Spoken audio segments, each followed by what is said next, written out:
What's up, guys? Welcome to Daily Dose of Reddit. This is your host, Zach, and today we have another new subreddit, one that I relate to very hard given my hotel experience, and I'm surprised I haven't read it on this channel. However, I've seen so many requests in the comments, so let's check out r/Tales from the Front Desk. Alright, this story's called Family of Karens. Slow 3 to 11 shift. Got some time in to play Animal Crossing a bit. I cleaned out and ate the fish's bowl. It was a good night. Everybody was happy checking. Everybody was having fun. I was enjoying work. Then, this horrible mean woman came in with her family of butthole Karens. She came in at 9:30, 9:45 at night. She has 2 rooms. I thought, cool, check-in time.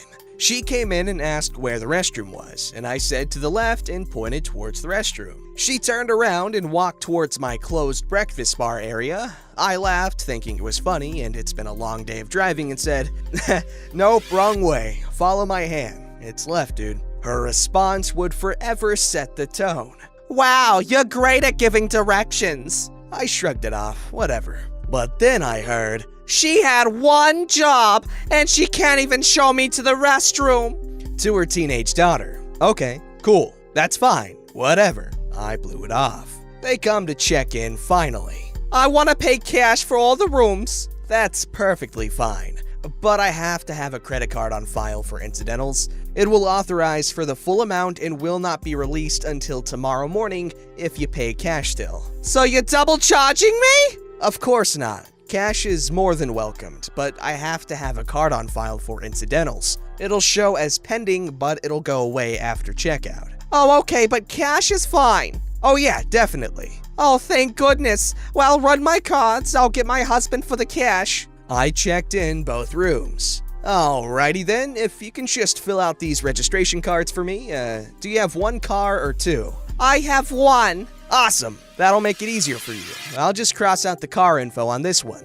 I said I have 2 freaking trucks. Do you not listen? Can't give directions and can't listen now?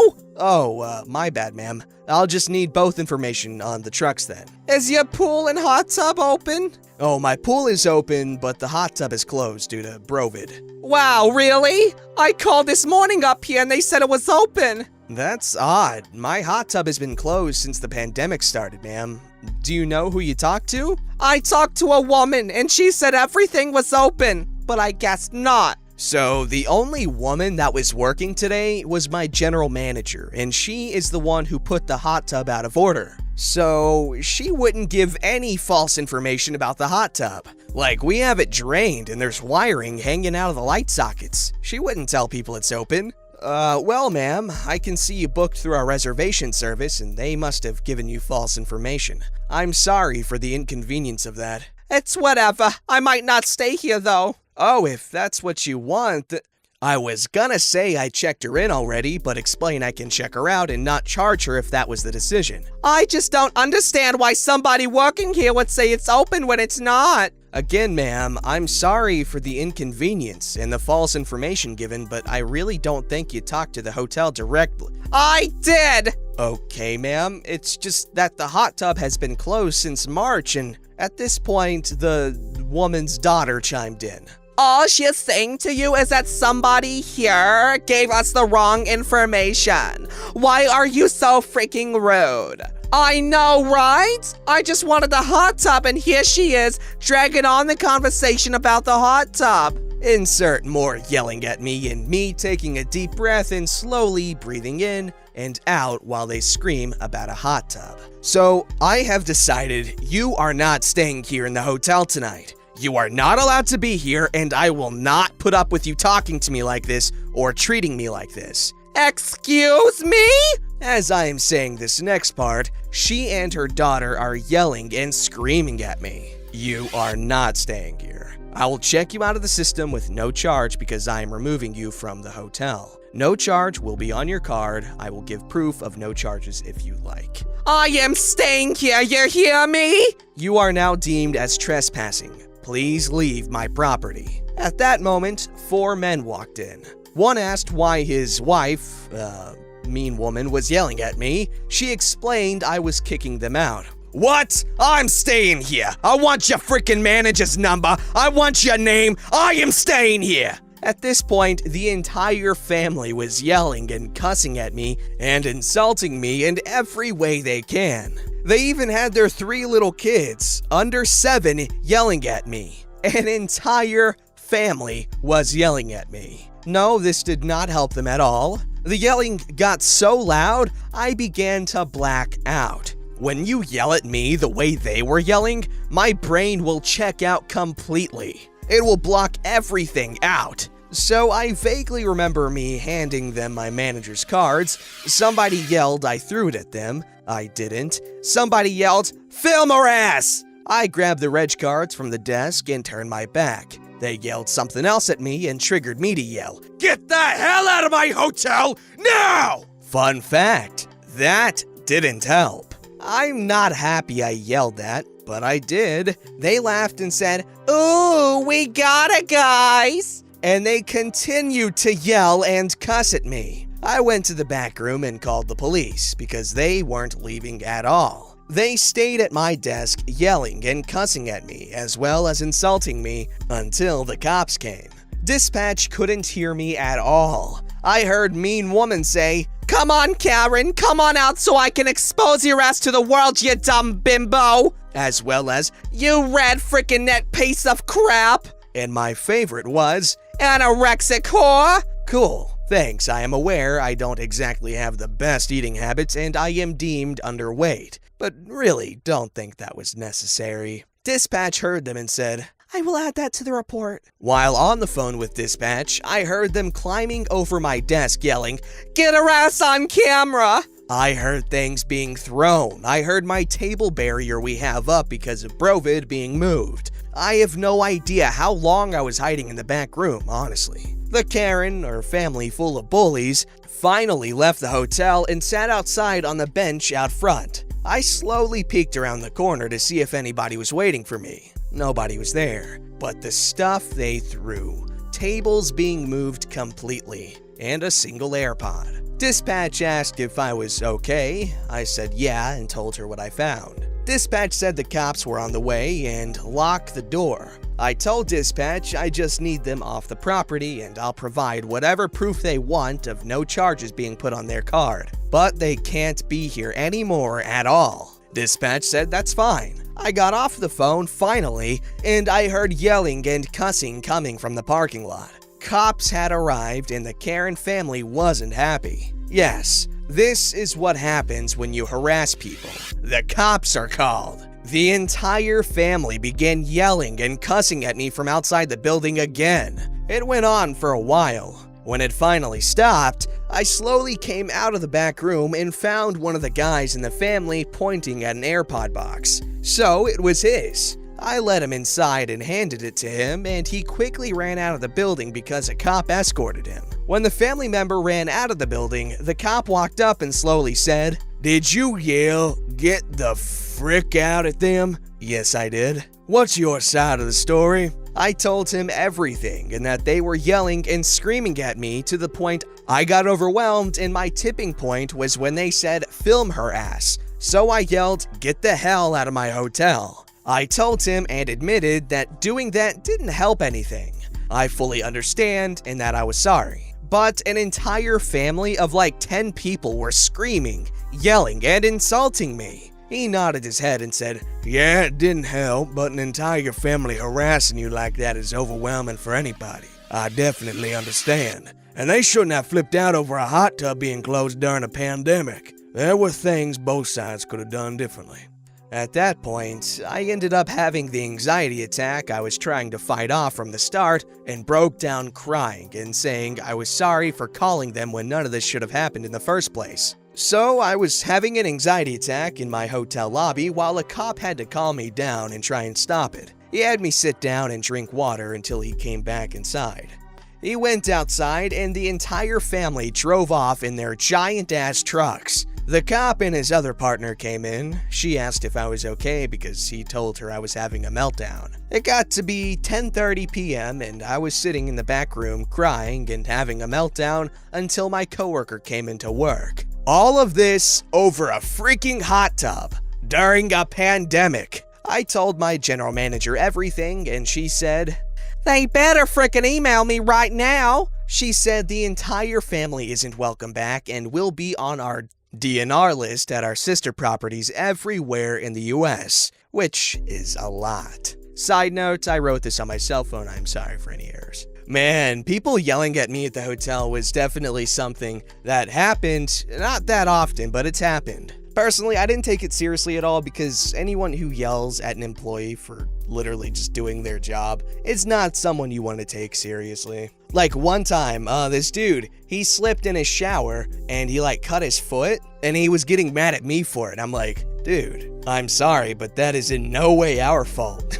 It's not my fault your ass is clumsy. I didn't say the last part, but I said something along those lines. But yeah, people go crazy for their amenities, and I understand, you're paying for something, but usually if it's really an issue, I will literally lower their rate for them. But people are crazy, man. Also, I hope OP's feeling better. That must have been rough. Alright, this story's called When a Scammer Thinks They Know the Tricks. Just before 2 p.m., I checked in a guy. Normal check-in, nothing noteworthy. Just before 3 p.m., he returns. Keys in hand, I think nothing of it.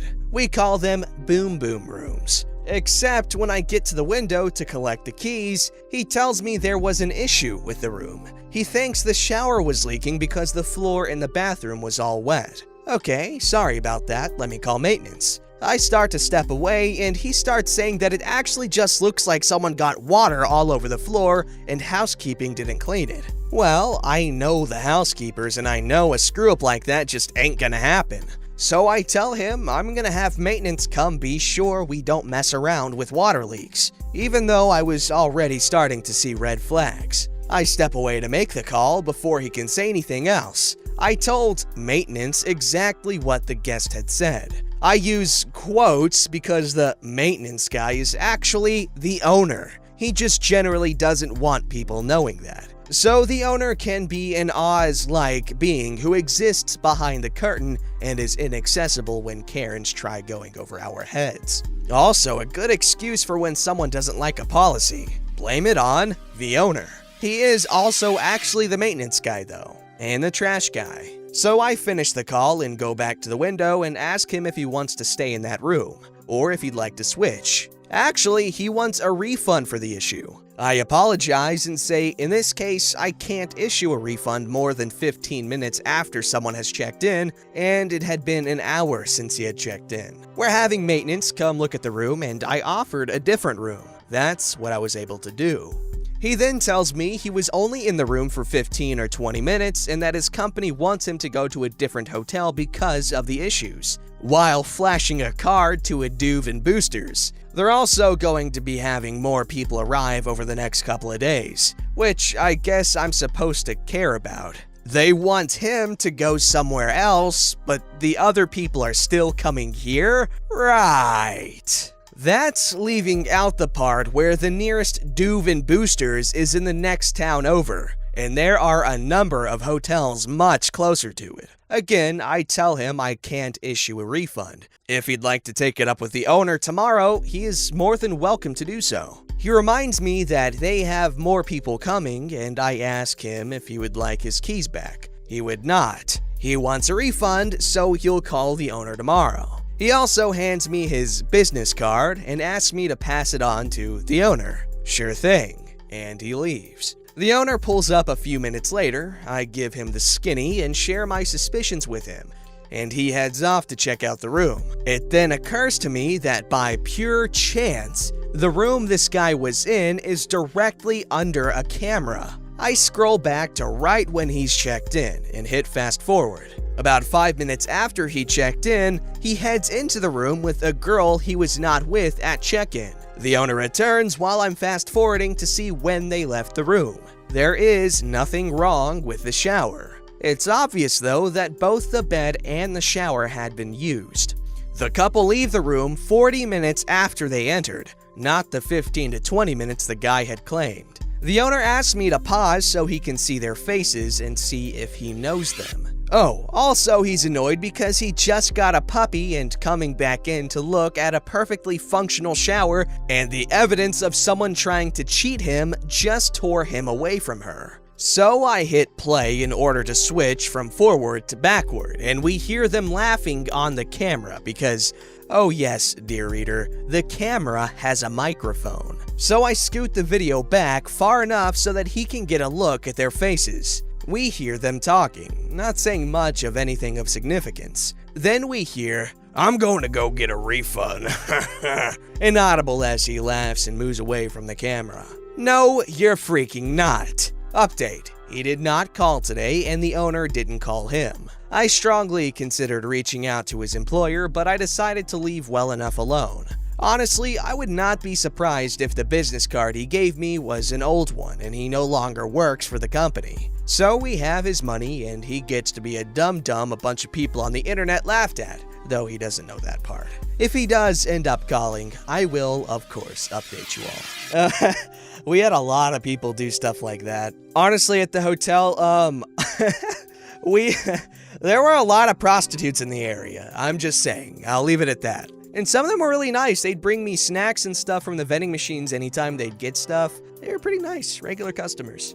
This story's called, "I Truly Am Sorry That the Sacking of My City Has Inconvenienced You. As I sit in the smoldering ruins of my once fair city, I am given the envious task of processing chargebacks for guests who couldn't be bothered to read the rules and regulations they accepted or call the hotel to ask for a refund, while adding the flourishing touch of something to the effect that cardholder is an idiot for making it a formal dispute rather than calling us directly. The front desk receives a gem of a call. Here's the cast. There's me, irate lady. Front desk, this is GSA, how can I help you? Where can I get a pizza? I'm afraid nothing is likely to be open currently due to civil unrest in the area. There is a curfew in effect. What do you mean, nothing is open? Well, if you were to look outside, you would see the looted pizza restaurant, the smoldering ruins of a gas station, and every shop front smashed at the local shopping center. So while I can provide you a list of restaurants, I cannot guarantee that they will be open, as there is a curfew and over 10,000 servicemen and women outside enforcing it. Irate lady becoming more agitated. That's freaking ridiculous! How am I supposed to feed my family? We do have a convenience store on site where you can buy salads and sandwiches. That's bullcrap! I want pizza for me and my family! I'm about done at this point. I realize you want pizza. Here is a list of places you can try, and I truly am sorry that the sacking of my city has inconvenienced your ability to get pizza. Wow, someone's living in a bubble. Well, I hope OP stays safe, and it's absolutely bonkers to me that this is happening in our own country, or I guess my own country, because not everyone's from America. But it's just nuts, man, because as far as I know, nothing's happening around the Woodlands, Texas, which is where I live. I just hope everyone stays safe and realizes that this is a time of great change, and change this huge hardly ever happens without some of the rockiness that is occurring. Don't forget to like, subscribe, and hit that bell to never miss an episode.